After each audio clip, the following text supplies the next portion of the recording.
Now I'm going to start talking about all these eye symptoms, and you can check. And because when I start talking about them, people get impatient asking about more symptoms. I'm going to give you the list of symptoms that I intend to talk about today. So I'm going to talk about myopia, hyperopia, so nearsightedness or nearsightedness, short-sightedness, hyperopia or farsightedness. I'm going to talk about presbyopia or the need for reading glasses. I'm going to talk about astigmatism. I'm also going to talk about amblyopia or having a lazy eye, a strabismus or having a squint. I'm going to talk about dry eyes, watery crying eyes, irritated eyes, conjunctivitis, pterygium. I'm going to talk about floaters, sensitivity to light, cataracts, macular degeneration, glaucoma, vitreous detachment, retinal detachment, keratoconus, daltonism, and double vision. Yeah. So so you don't need to worry about me talking about all these symptoms. Okay. Now, when you're talking about generational issues, well, this is an interesting question because some people ask, but if all my family has myopia, didn't I inherit it? Well, indeed, you may have inherited it, but it doesn't necessarily mean that it was genetic, because in families we inherit also what we believe, how we talk, how we think, how we feel, how we behave. And we can change all of these things. Yeah. And in this case, we don't need to keep living with myopia or nearsightedness if all our family has had that. And some people ask also, what about if I have it from birth? Well, if you have it from birth, be aware that while you were in your mother's womb, she was pregnant of you, she was your universe. She was the territory where you lived. And your mother may have had emotions, even strong emotions, while she was pregnant. So if you had some eye symptoms from birth, it would be interesting to ask your mother how she lived the pregnancy and how she felt.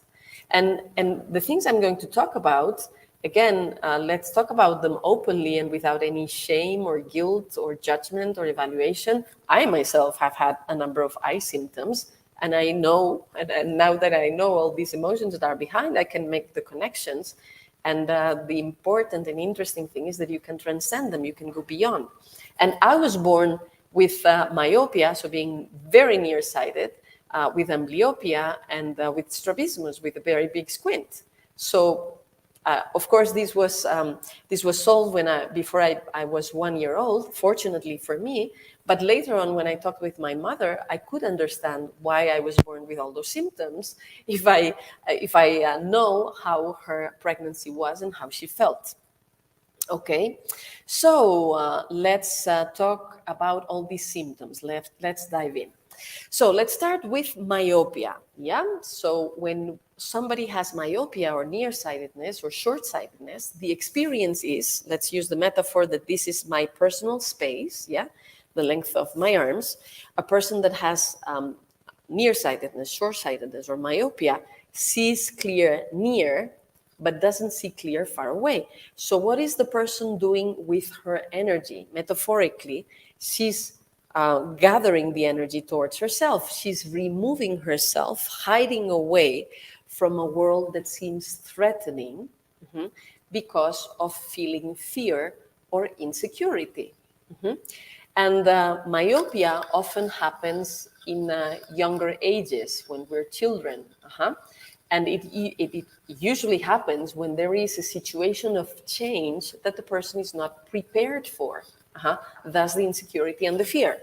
And we have found in research very important key situations and correlations with the appearance of myopia or nearsightedness, short-sightedness. For example, a very big producer of myopia, nearsighted, short-sightedness is school.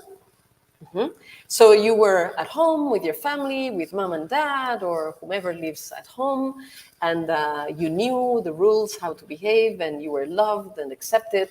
And then all of a sudden you go to a different environment with unknown people, And sometimes there are strict rules, or in any case, there are different rules. And sometimes the teacher, the professor is always watching you, or sometimes you get bullied by the other schoolmates.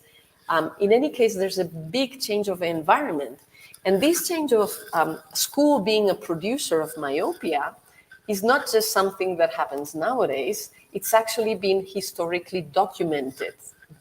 The first compulsory school for all, for free, in history happened in Prussia, so it wasn't even yet Germany at the end of the 18th century. And they could keep track of how myopia increased with school for everyone. And school has been a myopia producer up to nowadays. And of course, besides this stress of starting school, there's also more activity of looking near and other things that we've talked about in previous lessons that also aggravate myopia or not being enough in the sun. But the stress of going to school is a cause for myopia. And every time there's a school cycle change, it's typically also associated with myopia starting. But staying in childhood, myopia can also start from other situations. For example, mom and dad are arguing, or mom or dad is gone often or for a long time, or mom or dad lose their jobs, or mom and dad get a divorce, okay? Or, so all these are stressful situations for the child, or a grandparent dies, or there is the birth of a little brother or a little sister. And that's a happy event, but how does the child live it? Now everybody's paying attention to the other kid, and maybe the child is wondering if he or she is still loved. So all these changes that generate insecurity or fear in a child are very often correlated, or rather the appearance of myopia is correlated with these kinds of events. Now, changes in school cycle may be also one of the moments where myopia starts. Also the beginning of puberty, when hormones change and our body changes, and now we have to handle being attracted and being attractive, and that's kind of scary for some people. So that may be another cause, emotional cause for myopia. And when we, not only when we change school cycles, but when we start the university or we end the university or we have our first job, and also, and this is also relevant for women, when we have our first pregnancy, our first kid, that's also a moment for fear and insecurity, or when we have the kid number X that we were not expecting anymore, those are typical situations for myopia to start. So if you can resonate, if you have come here having nearsightedness, short-sightedness, if you need glasses to see far away, because of having myopia, maybe one of these situations ring a bell. Maybe that's what happened for you. Or maybe the concept of having developed a filter through which you look life with insecurity and fear. And when people look at life with insecurity and fear about the future, because at some point there was a change they were not ready for, usually they start developing a compensating mechanism in which, when you have an insecurity and fear of what may happen in the future, and you imagine negative futures, then you start thinking about plans for the just in case. If one happens, or if A happens, I'll use plan 1. And if B happens, I'll use plan 2. And if C happens, I'll use plan 3. And so on. So people who have developed nearsightedness, short-sightedness, usually spend a lot of mental activity trying to make plans for all possible future negative situations, which is a lot of an effort. It takes a lot of energy. So it would be important to let go of all of that, develop security and trust in yourself and trust in life. If you've come so far, you've been doing great. You've survived all the situations you went through. You are here, so you've done great. You are able to handle change and to handle any situation. So it's important to let go of the future, leave the future to come later, and take care of the present. Instead of worrying about the future, take care of the present. When we're present in the present becomes a present. We can enjoy it, we can be happy, we can relax. So an idea is, if whatever you're worrying about is not in the screen of your video game, then it's too soon to take care of it. So don't. Keep your attention to the here and now. Yeah? So it's important to come back to the present, and trust yourself and trust life. Make sure that you believe that things are okay and that everything is going to be okay. So this is important if you want to leave behind myopia or being nearsighted or short-sighted. Okay, now let's talk about hyperopia. Hyperopia or farsightedness is when people see far away. And when it appears in childhood, hyperopia, and also in other moments in life, hyperopia is also a reaction to fear and insecurity. But the adaptive response, instead of hiding and freezing, to protect oneself, the adaptive response is to run away, to flee. And so if hyperopia has been the symptom that you have developed, you also need to tell yourself that you've survived, you came this far, you did great, you can trust yourself, you can trust life, and that it is safe to stay where you are, that you don't need to run away anymore and go someplace else. You can be present, you can make yourself present. It's very important. And then you can enjoy the beauty of life. Okay, now let's talk about presbyopia. Presbyopia appears later, frequently appears later in life. We are told that it appears with age. But it's interesting to notice that, for example, in China, there was almost no presbyopia until 20 years ago. And there's whole societies like the Hansa in the Himalayas or the Villacampa in Ecuador who do not have presbyopia. So it's not compulsory, it's not biologically determined. So we need to understand, what do these societies do well that we're doing wrong? Okay, what is the difference in the experience for older people in these societies that is much more satisfying than the experience that we have in our societies? And then we understand what's the emotional cause behind presbyopia. So what happens with presbyopia? So if we come back again to the metaphor, this is my personal space, people who have presbyopia need to put things far away to be able to read them. So with energy, we could say that they're pushing the energy away from them. Instead of keeping it for themselves, they give it away, they push it away. So what happens with age to people who develop presbyopia? Well, often they feel that the best in their lives has already happened and is behind.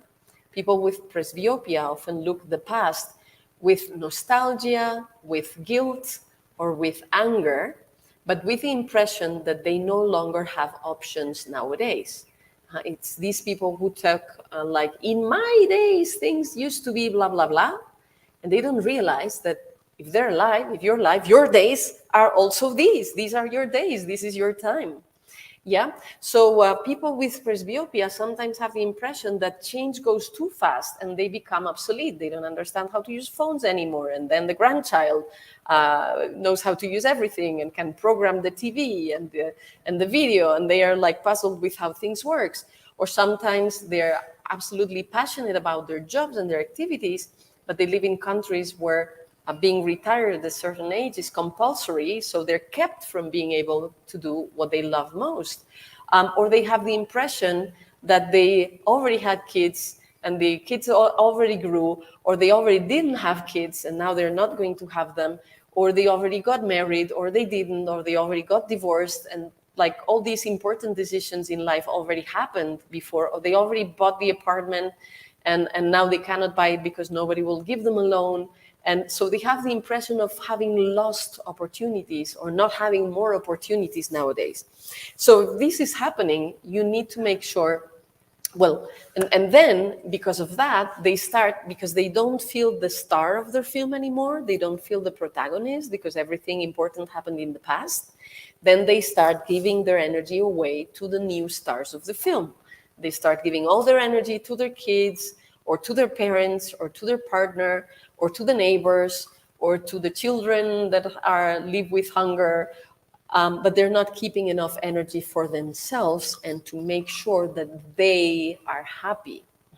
And that's the difference with China and the Hansa and the Villacampa, because in these societies, elder people are really honored, and they're really considered and admired because of their experience and their wisdom. And they're always the first people that people go to for advice, so then they're really listened to and they're cared for, and they always have the best place to sit, and they're served food first, etc., etc. So they feel the stars of the film, they feel the protagonists. So that's what we need to do when we want to recover from presbyopia. We need to treat ourselves like the star of our film that we are.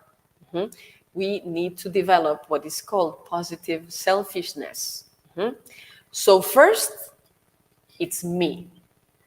Then, it's me. After that, it's me. And if there is something left, it is for me. And maybe it sounds exaggerated, but it's necessary. If you have developed presbyopia, you need to rebalance how you're distributing your energy, and you need to give it again to yourself. Make sure that you're taking care of yourself, that you are taking care of you as the person that you are the most in love with, and let other people take care of their own issues. Let them take responsibility for their lives. And whenever you want, you can, of course, gather for coffee or a celebration or a nice thing, but make yourself the priority in your life. Make yourself the star of the film again. And another thing that's very important is that you need to make sure that you make the rest of your life be the best of your life. Let the rest of your life be the best of your life. This is very important when you want to leave presbyopia behind, okay?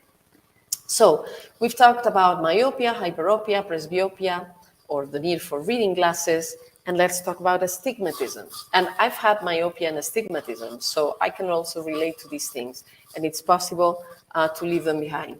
And Kylie is saying, it's true, our experience is not who we are. We feel different things, but that doesn't have to define us. Absolutely. Yes. And through this loving, give the love to yourself first, and then you can share it. Absolutely. Put the mask, the breathing mask on yourself first, the oxygen mask. Absolutely. So that's very, very important. So what happens with astigmatism? So astigmatism is irregular tensions in the straight eyes that cause distortions in vision. And so what it means, metaphorically, emotionally, is that you're looking in a distorted way to your life because you're not looking at it through your true values. People who develop astigmatism, they betray themselves, and in order to receive approval from others or fulfill other people's expectations, they transform themselves into something they are not. And in that way, they betray themselves. So if you have developed astigmatism, it is important that you ask yourself frequently, is this what I really want? And is this how I really feel? Is this who I really am? Because you may have been behaving according to the expectations that maybe mom or maybe dad or maybe society had on who you should be, or how women should be, or how men should be, or how a wife or a husband should behave, or how a mother or a dad should be, or a son or a daughter. So you may need to review what are all those programming and expectations, because there's many different ways of being a man, of being a woman, of being a daughter, a son, a husband, a wife, a father, a mother, and you have to find the way of being that is true for you. The one that resonates with your true values, what is true for you, what resonates with you.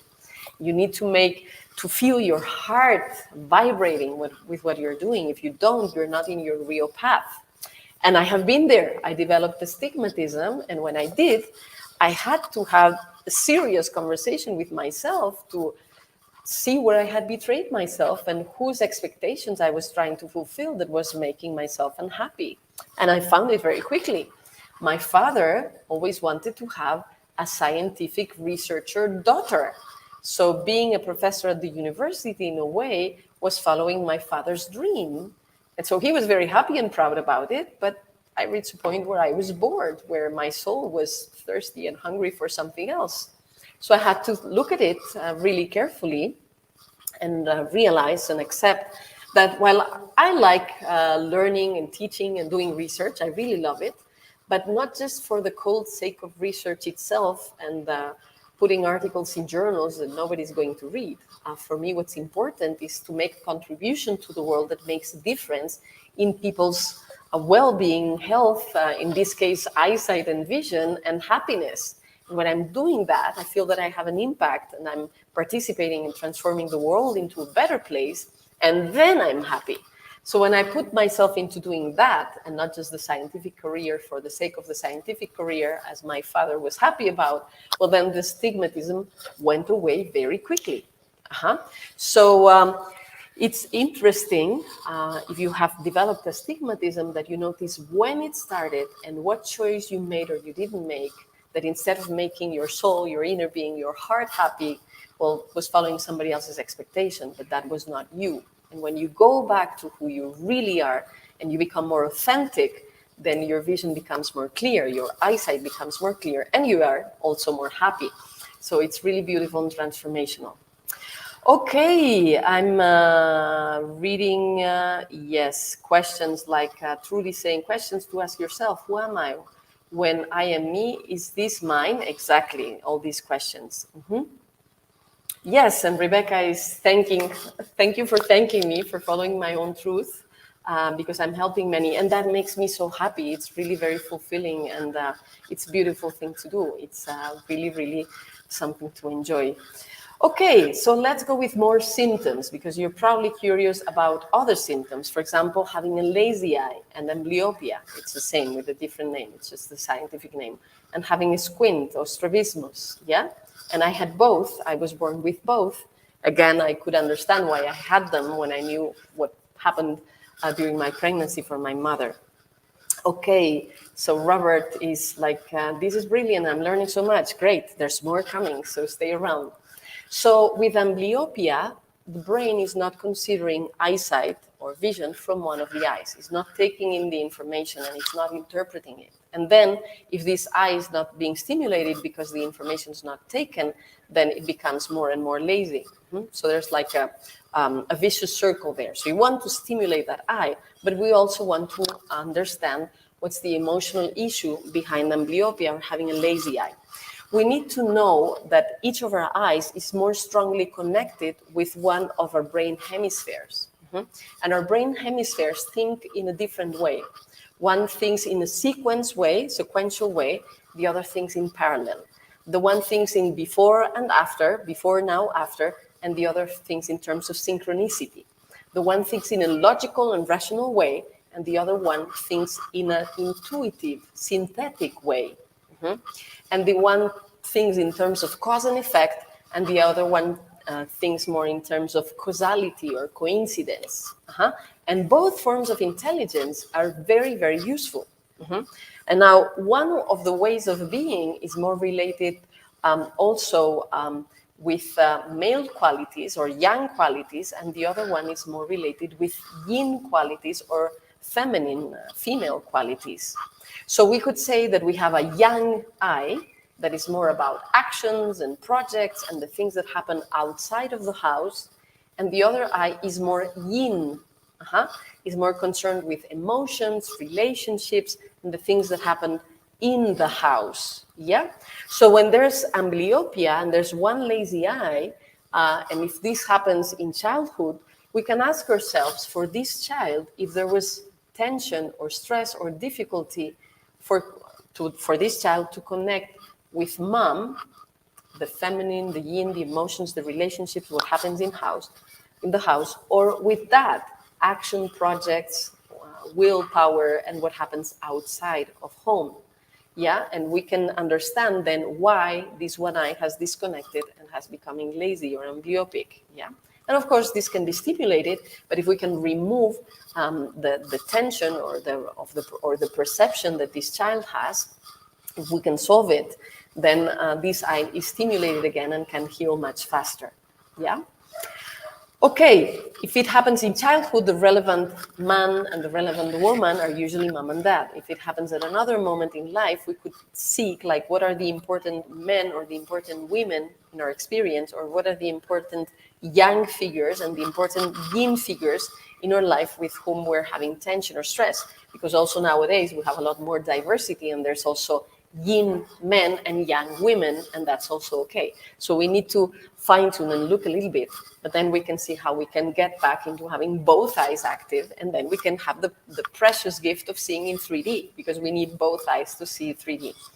Okay, to have both perspectives. And how about when there's a squint or when there is strabismus? So I was born and I look like this. So this would be a converging strabismus or converging squint. When that happens, the child feels guilty about perceived conflict between mom and dad.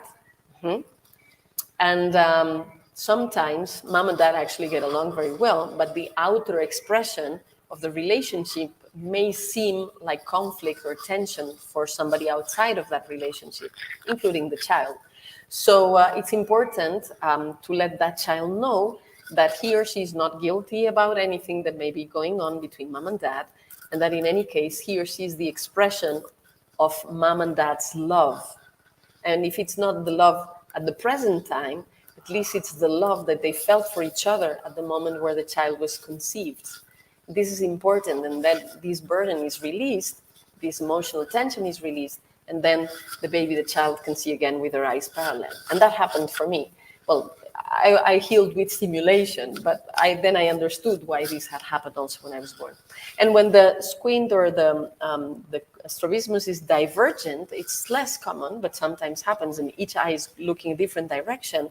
Then this also happens in childhood. Then the child feels that mom and dad are so different. They belong to different worlds, so much so that it seems like there's a conflict of loyalty.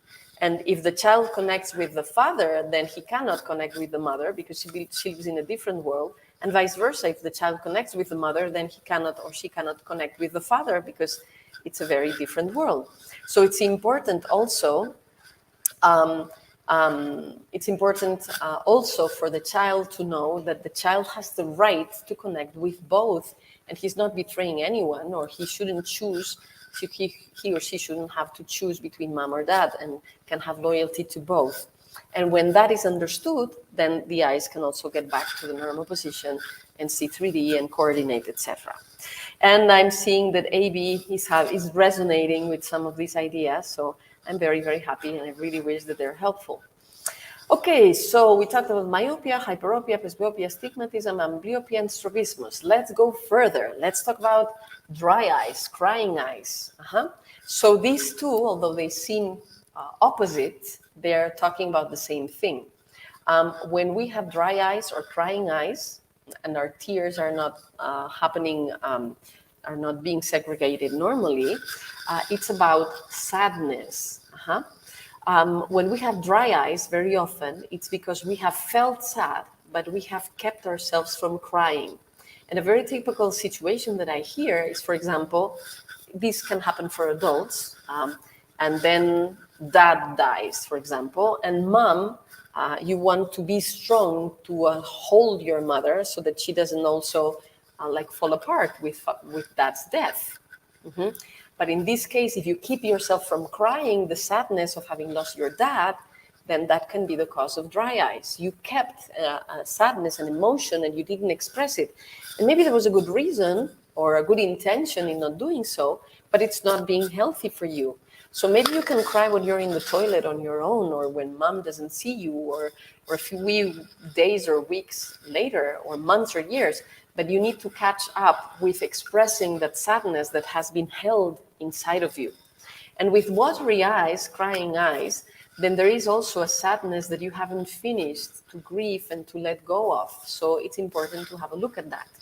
Now, when you have irritated, itchy eyes, or you develop conjunctivitis or pterygium, in this case, we're talking about anger, itchy, scratchy, itchy, irritated eyes talk about being angry about something and not having expressed it or not having digested it.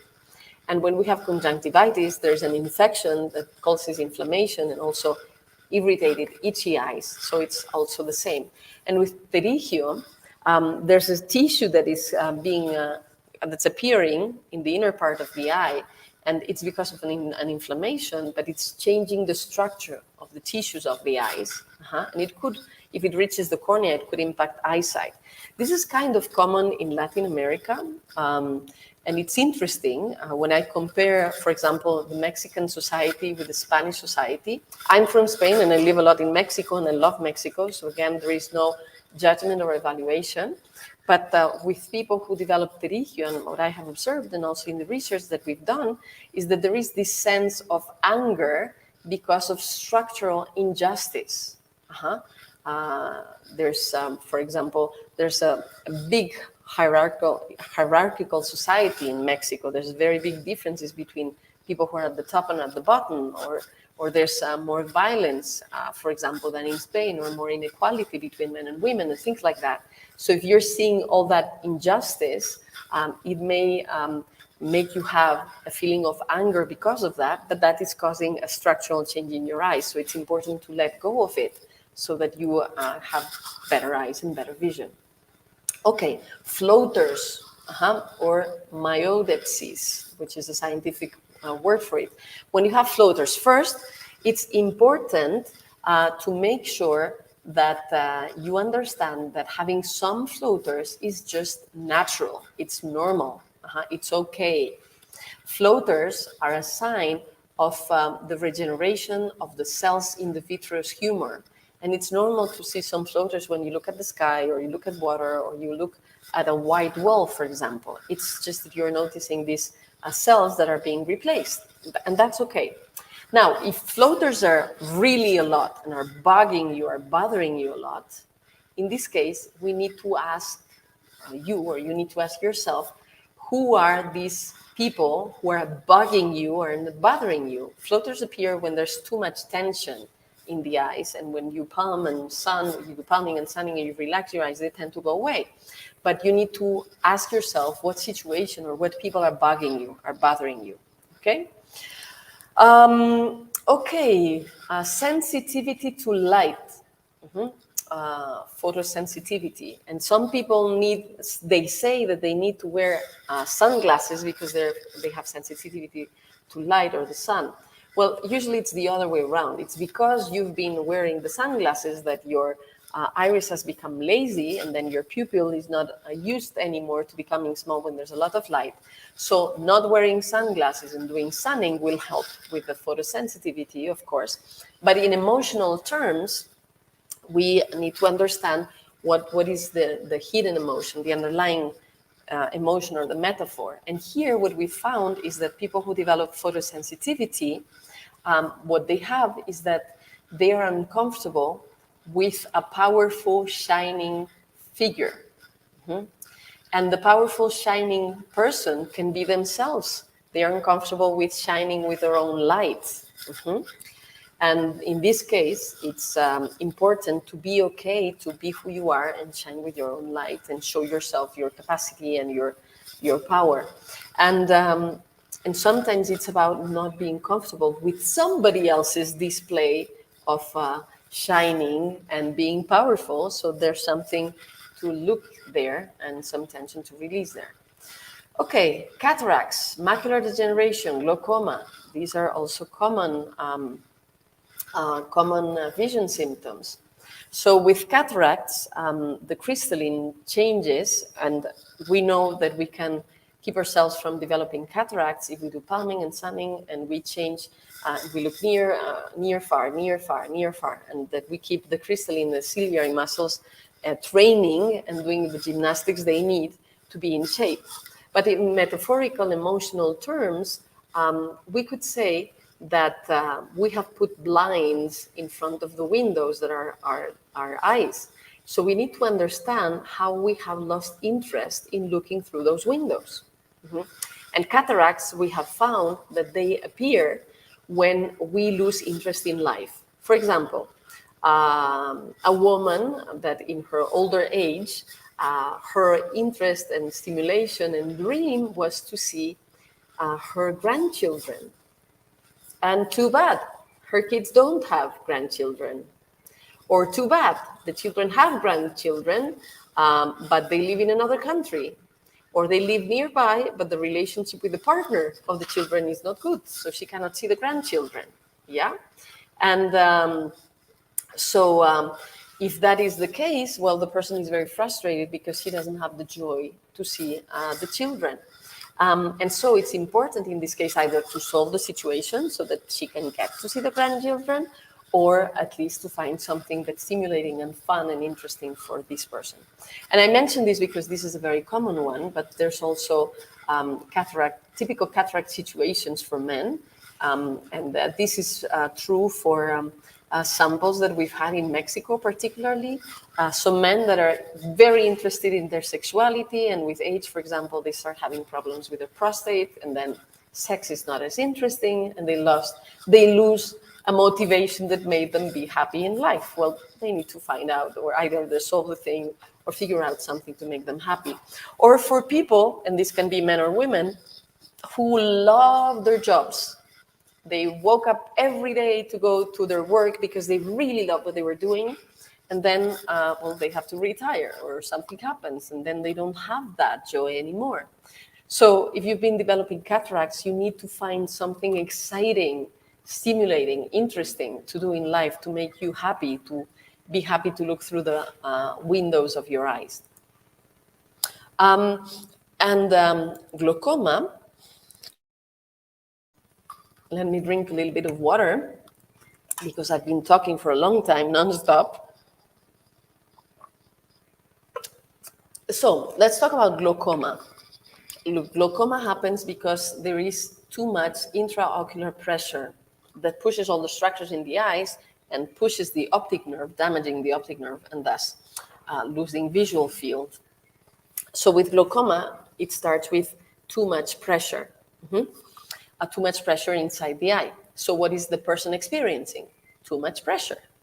So that's what the person needs to let go of. To heal from glaucoma, besides doing the palming and the sunning and the sandwiches and the inner kaleidoscope that we talked about, and making this light and shadow contrast so that the pupil is closing and opening, and pumping the aqueous humor out to regulate the pressure, it's also important to relax and to let go of the pressure.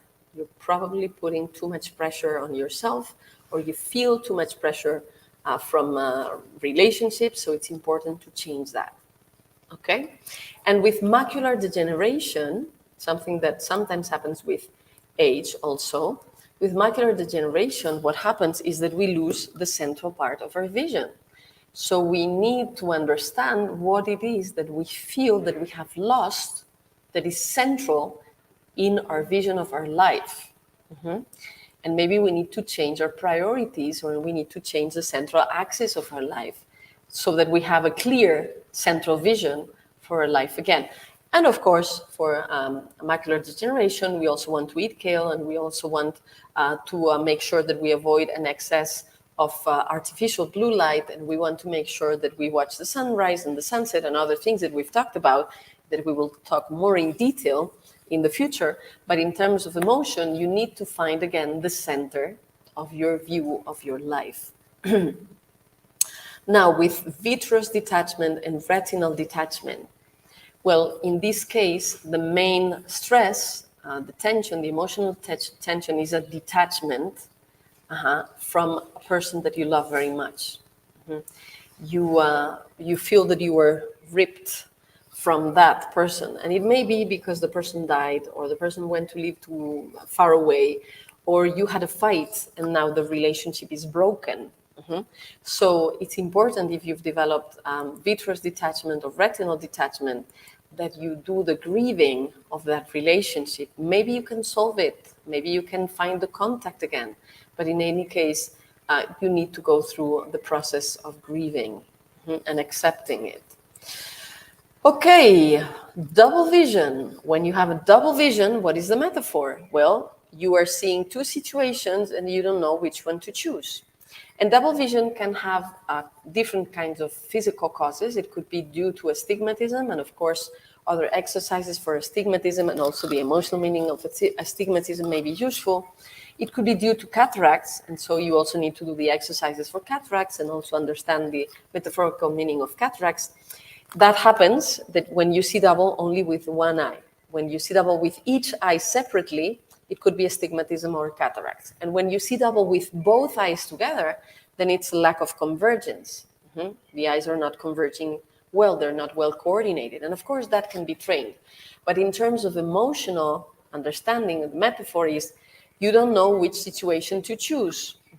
So then it would be important to check with your heart and see which of the two situations resonates and makes your heart expand and be happy, so that you know which one to choose. Sometimes it's difficult to choose with our minds because there's too many voices and too many pros and cons in our minds.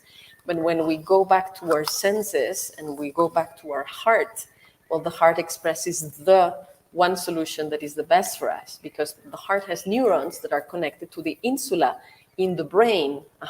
And so you can get the right answer from the synthesis of all the information in your brain. Okay, so Rebecca is saying, this is fascinating. Neuroscience shows repressed emotions cause many health issues.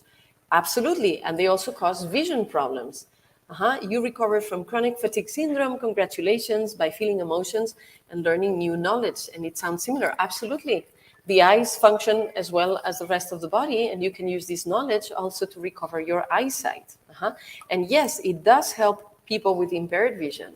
That's why we're sharing this information, so you can use it to improve your eyesight and vision.